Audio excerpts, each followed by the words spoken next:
Hello, friends. Today I'm going to be speaking about my experience with ADHD. Everyone's heard of it, but what really is ADHD? Many picture that 12-year-old boy bouncing off the walls, chattering away like a monkey. And that is accurate in some cases, but not everyone with ADHD looks like that. In fact, there is more than one type of ADHD, which we will get to in a moment. ADHD is also found in adults and women. But there are many with ADHD that go undiagnosed because their symptoms are not what many people think of when they think of ADHD. Not many people are educated about ADHD, but that is something many of us are trying to change. Now, Mayo Clinic defines adult ADHD as a mental health disorder that includes a combination of persistent problems, such as difficulty paying attention, hyperactivity, and impulsive behavior. ADHD can be split up into three presentations, which are inattentive, hyperactive, and combined. Combined means that one's symptoms include inattention, hyperactivity, and impulsivity. There used to be a term for the inattentive presentation known as ADD. However, it's important to note that while one with ADHD could have mostly inattentive symptoms, they may still struggle with some symptoms of hyperactivity and impulsivity. Thus, ADHD can be placed in presentations based on symptoms, but they're more so general labels for one disorder than three separate disorders. I am the combined type of ADHD, though I struggle more with the inattentive side of it. And I am going to share what ADHD looks like for me. As a disclaimer, always remember to visit a mental health professional to get a proper diagnosis if you think you have ADHD. Also, I am in no way a mental health professional. These are not the official symptoms, but rather my personal experience with ADHD. I want to share my experience with it so that you can see what it's like in my shoes. Let's get started with my inattentive symptoms. First, I am easily distracted by environmental stimuli such as sound, light, and touch. With ADHD, I have no filter for sensory or cognitive information. Everything comes to my brain, but because I have trouble organizing information, it leads to me shutting down. I often feel like it's hard to get words out, and I just want to be alone, somewhere quiet. This is often due to sensory overload, where the senses become too much for the brain to handle. I also have what's known as sensory processing disorder, which is essentially when your brain doesn't know how to handle senses, such as light, sound, touch, and smell. Your brain may be overactive or underactive to certain sensory inputs. This can easily lead to challenges like sensory overload. While sensory processing disorder is not a symptom of ADHD, many with ADHD are likely to have this. Oftentimes, especially in stimulating environments, my eyes can't stay still more than a few seconds. Also, I frequently find myself bumping into objects because I wasn't paying attention to my surroundings. Inattention is a huge symptom for my ADHD, especially because I'm easily distracted by my own thoughts. While I may seem calm on the outside, my mind is often racing as fast as a roller coaster on the inside. Often before I can even finish a thought, I'm thinking about another thought. And then I don't remember what my previous thought even was. I essentially have a brain that can't shut up. Despite my hyperactive brain, however, sometimes I experience the opposite. I frequently shift into what's known as hyperfocus. If you haven't heard of hyperfocus, it is a rather intense focus on something of interest that is so powerful that it can sometimes take you away from the world around you. In fact, people may try to speak to you, but you don't even notice.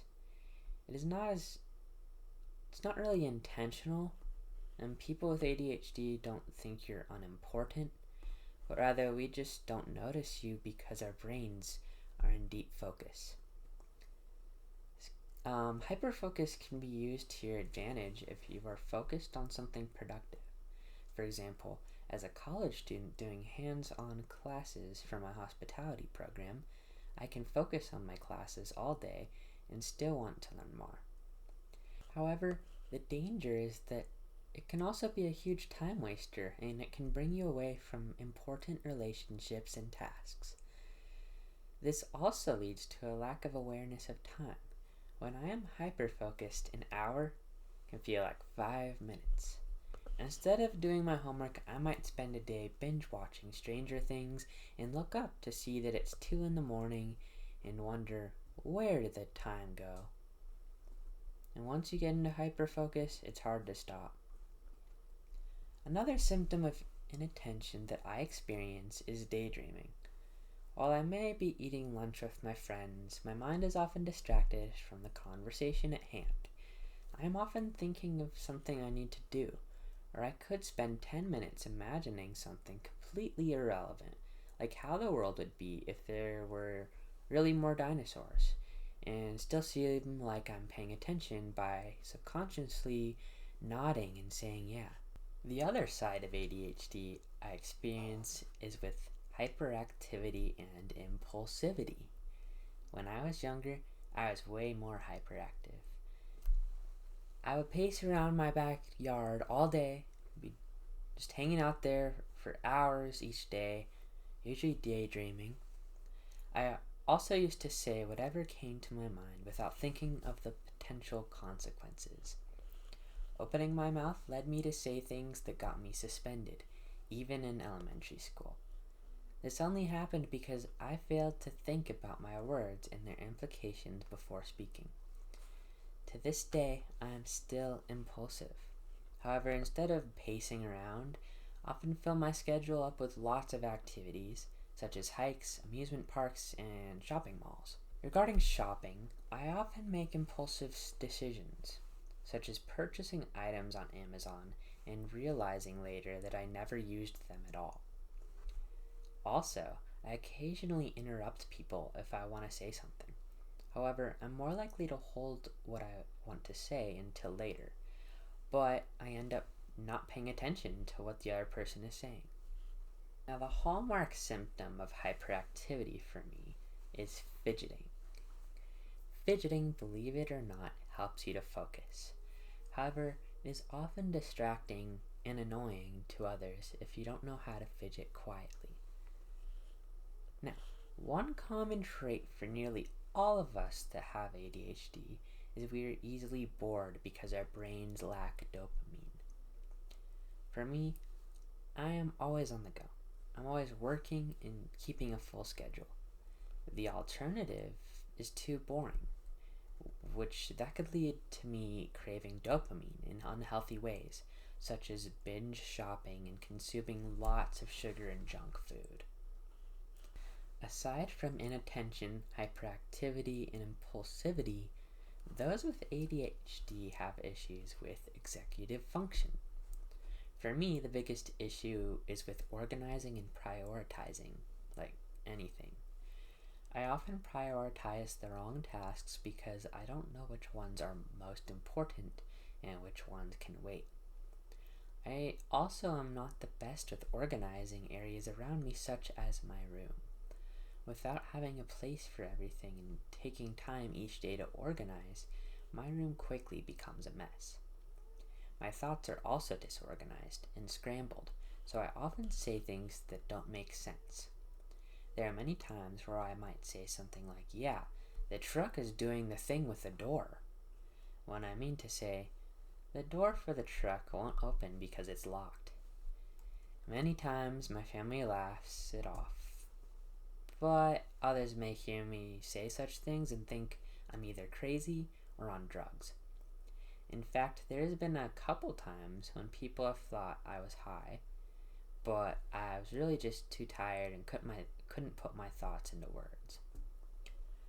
I also struggle with multitasking because shifting between tasks throws my brain off. If I'm hyper-focused especially, that is generally the hardest time to multitask because the tasks aren't as engaging as what I'm currently working on. This can cause issues at work when I'm expected to multitask. Another problem with executive function is a poor memory. I work at a coffee shop. The worst memory challenge I have is with names. Oftentimes, my coworkers remember a regular customer's name and drink within a week of seeing them. However, for me, I can repeat their name and drink 100 times in my head, but then I will forget it an hour later. It has taken seeing customers over the span of several years to finally learn their name and drink. I also have trouble retrieving names that are already in my memory bank. So while I may know my coworker's name is Bob, it's likely that my brain must think for a while before I can actually say their name. This one may seem like I don't care about others, but it is unfortunately something I have little control over. However, that does not mean I don't care.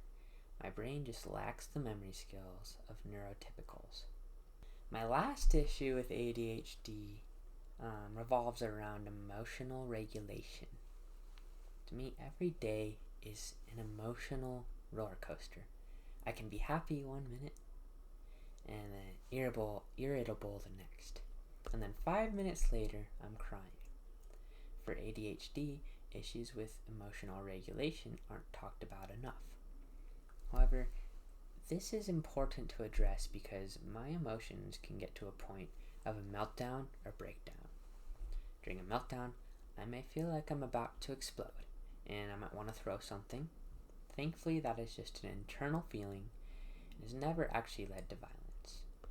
On a more frequent basis, however, I can tend to shut down and no longer have the energy to communicate.